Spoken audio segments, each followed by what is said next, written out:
Hey everybody, it's Old Chaplain V, back for another look at our 12-step spirituality program. Well, we finished step 7 last week, so usually what we do at the jail is we kind of take a look at where we've been. We've made a lot of progress. We've had a spiritual awakening, and we've had spiritual growth. So just a brief review. The spiritual awakening that we had, we woke up in step number 1 that we're powerless over our addiction, that our lives had become unmanageable. To understand that is a gift, that we were blind, but now we see. I think there's something called amazing grace. But we came to believe that a power greater than ourselves could restore us to sanity. To understand that is another gift.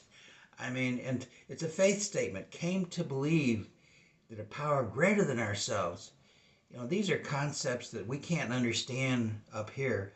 They're from here. The heart has reasons, reasoning doesn't understand.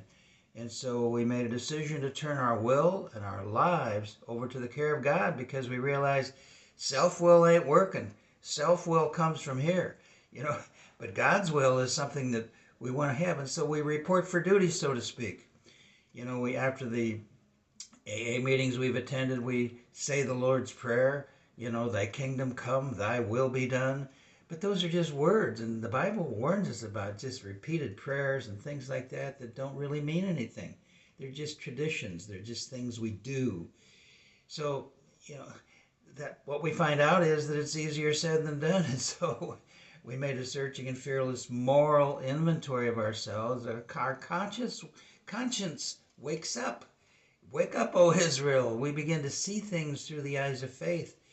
And then we realize, when we admit to God, to ourselves, and another human being, the importance of vulnerability and confessing these things and getting them out in the open.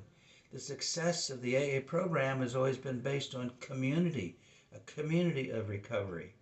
And then we're entirely ready to have, God remove all these defects of character. We find out more about what is our character, how we see things, our views, and we wake up, we begin to have eyes that see and ears that hear.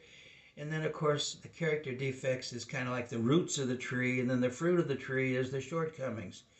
And we view shortcomings as something that we should, take over. But the point is, shortcomings are really a gift.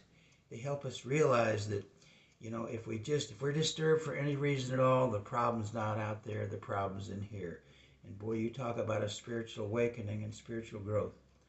Well, that's kind of the halfway point of this. Running out of time. I got my shorts going here. So thanks for watching, everybody. And we'll see you next week.